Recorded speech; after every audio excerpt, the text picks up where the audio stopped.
it's not just talent. These people shape every athlete's career. In this video, we want to talk about the most important people in an athlete's life. So if you like the content, like, subscribe, and be legendary.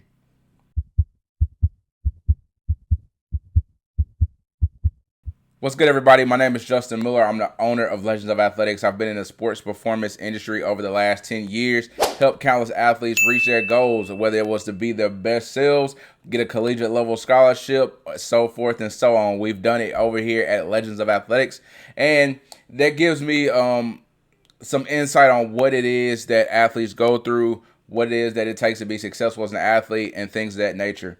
If you have not taken the time in your life right now, if you have not taken the time, please make sure you go like, subscribe to this video, share it with somebody. And also, if you haven't followed us on any of our social media platforms, make sure you go and do that as well. Right now in this video, before I get into it, I'm hating because I went and bought this light, and I like little trinkets and like weird stuff. And so I got this light, and I gotta find a way to display it in the videos, but it's pretty cool, pretty dope to me. But I just like little stuff like that. I'm not super flashy, but I like little stuff like that. So anyway, in this video, we want to talk about the most important people in an athlete's life. Talent alone gets an athlete to certain levels of success, but it takes people around that athlete and for that athlete to be surrounded by the right people in order to be their best selves. And so a lot of times what you see when athletes are not surrounded by the right people is a lack of encouragement, a lack of willpower to stay the course, maybe a lack of belief in themselves and things of that nature. And when you see athletes surrounded by the right people, we also see that athletes are able to go beyond themselves, able to stay the course, and able to do the things they need to do in order to make their dreams a reality. And so in this video, I want to curtail all that stuff and talk to you guys about that, and maybe frame the picture, and maybe answer some questions that you may have about yourself when it comes to what you feel and how you want to be better as an athlete. The first and most important people that I say are in the athlete circle would be their family and friends. If we were looking at a circle, we looking at a diagram, they would be right there in the center, because these people interact with the athlete each and every day. And before you get older and start spending more time with your coaches and things of that nature, these people shape who the athlete is going to be. And so from the time the athlete is born until they reach that high school level, these people are around the athlete the absolute most of anybody. If they're not with family, they're gonna be with friends, and vice versa.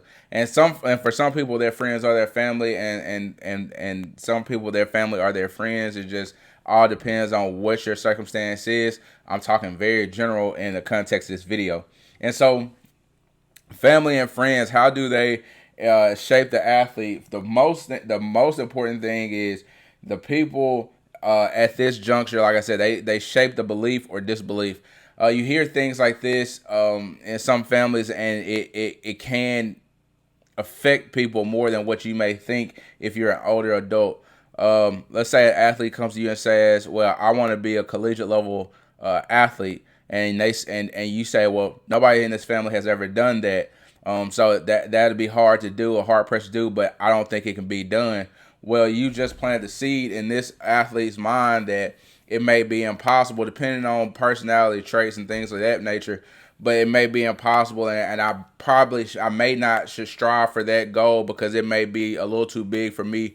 It may be a little bit beyond what we're capable of. Or you say, well, just enjoy playing high school sports, and after that, we'll look at trying to work. And you see that this kid, this young man, young lady has the opportunity to go and do more for themselves than they currently are. And so we have to watch what we say as these athletes are coming up, not just about sports, but in life in general, about education and things like that in general, because it can have a very big effect on how they feel about themselves. And again, going back to personality traits, some people are able to navigate that and shake it off, and some people are not so much. And so that's one of the things I say is biggest thing with family and friends. Even with friends, sometimes who we associate with determines how far we can go and how high we can go. In some cases, if you're not surrounded by a group of friends that are motivated to be better, motivated to be more than your hometown, motivated to be more than their circumstances,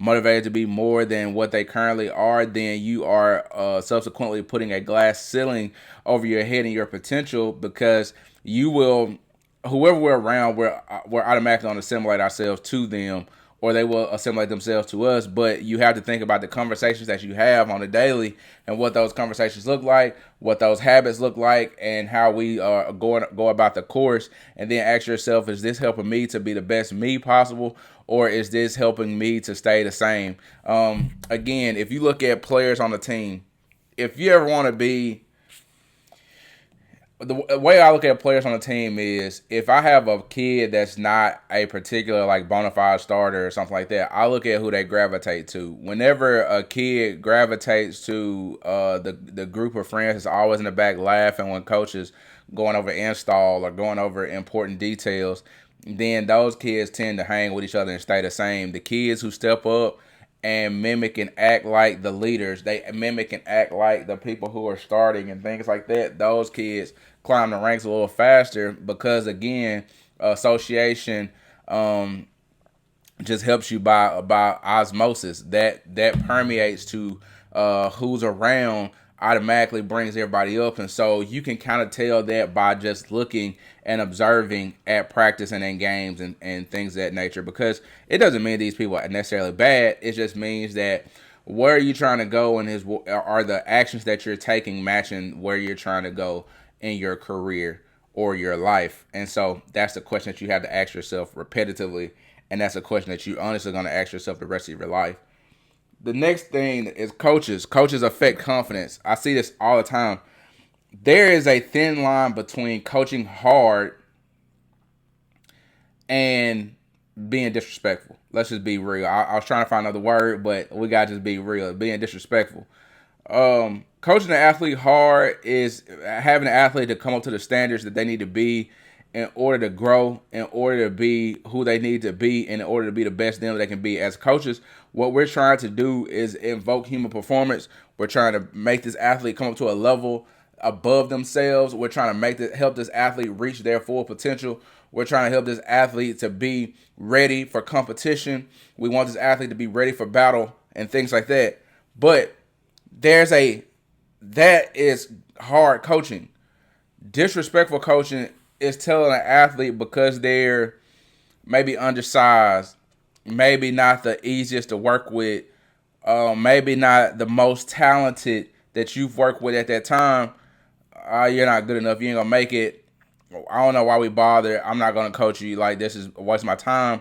That's really disrespectful. Honestly, and I can go deeper into that. Even when it comes to things that's said to the athlete, saying, I don't know why we start you. I don't know why we're wasting our time with you. I don't know why we even have to use you. If we had somebody else, we wouldn't even need you. Things like that. That's just disrespect. I don't care how you try to slice it. It's disrespect. And I know what it's like to coach hard. And I've also been around people who disrespected athletes and kids. And at the end of the day, each one of these young athletes that are coming up, they're not going to know. If you've been coaching 10 years and you're coaching middle school and high school athletes, they're not going to know what you know mentally. They shouldn't, rather. Just because you've been in the game longer. I mean, you've been doing it longer. But this is where, quote by Mike Tomlin, I can't quote it verbatim, but this is where you really know if you're a good coach. You really know if you're a coach for real, or you just a person full of lip service and you're lazy as a coach. Because as a coach, you have to teach. You may not be labeled teacher, but coaching is teaching.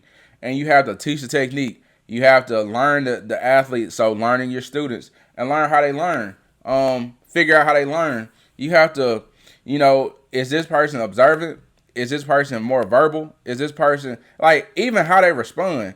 I got kids now who respond to me challenging them.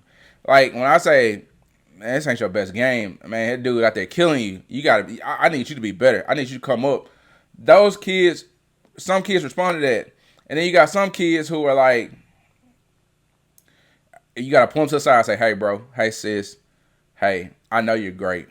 You're doing great. Right now, it's just bad time. But if you just keep taking shots, just keep playing defense, something good's gonna happen.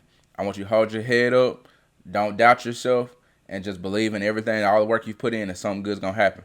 You got some kids like that, and then you got some kids you just gotta say straight up in the middle of the group, right now you ain't doing it, and we need it.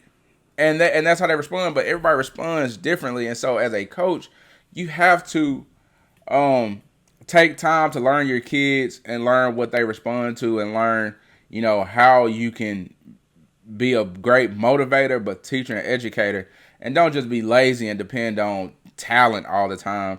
It's the same thing in my business. I've had way more kids who were decently talented and got opportunity to play at the next level than those who just came in the door and were like immensely talented for an extended period of time, and they've just always been top of the food chain and ready to go. And so that's just being real. That's a real coach. Like I said, everything else it's not coaching. It's coaching, but it's not coaching for real. The last tier in that would be teammates. Teammates affect our self-esteem and our belief in ourselves. Have you ever been around a teammate who didn't believe in the person that was leading them? Have you ever been around teammates who didn't believe in their quarterback? Teammates that didn't believe in their point guard? Teammates that didn't believe in their starting pitcher? Teammates that didn't believe in their leading scorer? Have you ever been around that? It's not fun. Teammates influence a lot. If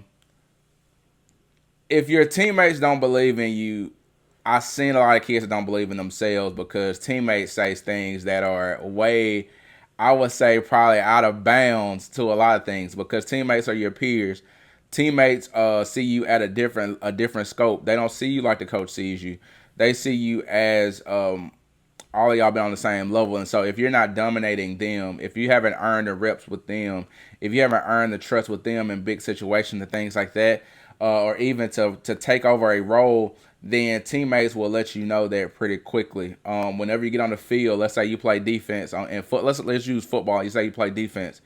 If you've been missing tackles at practice left and right, well, if the starter goes down, they actually come into the game, automatically they're going to know you're not ready. And sometimes this will be voiced as a concern whenever you get checked into the game, and you don't want to be that guy because it feels like you're on an island and you may be alone and be by yourself. And so you want to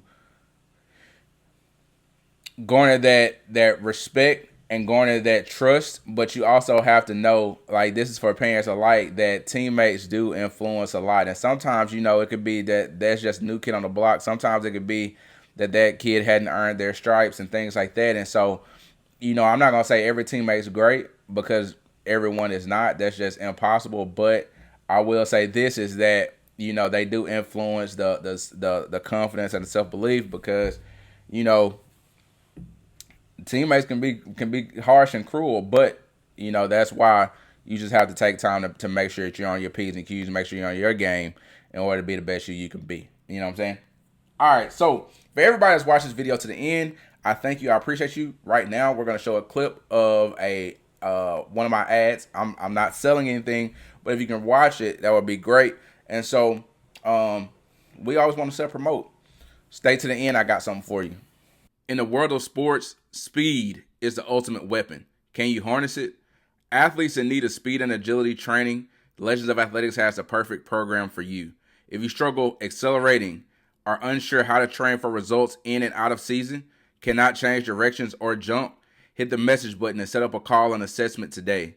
With our system, we offer weekly check-ins, schedule face-to-face calls, mental training, speed-based programming, year-round, in and out of season. I'm Justin Miller, owner of Legends of Athletics. Over the last 10 years in the sports performance industry, I have trained over 250 athletes. 30% of the Legends of Athletics athletes have obtained scholarships at the collegiate level for sport. In the world of sports, speed is the ultimate weapon.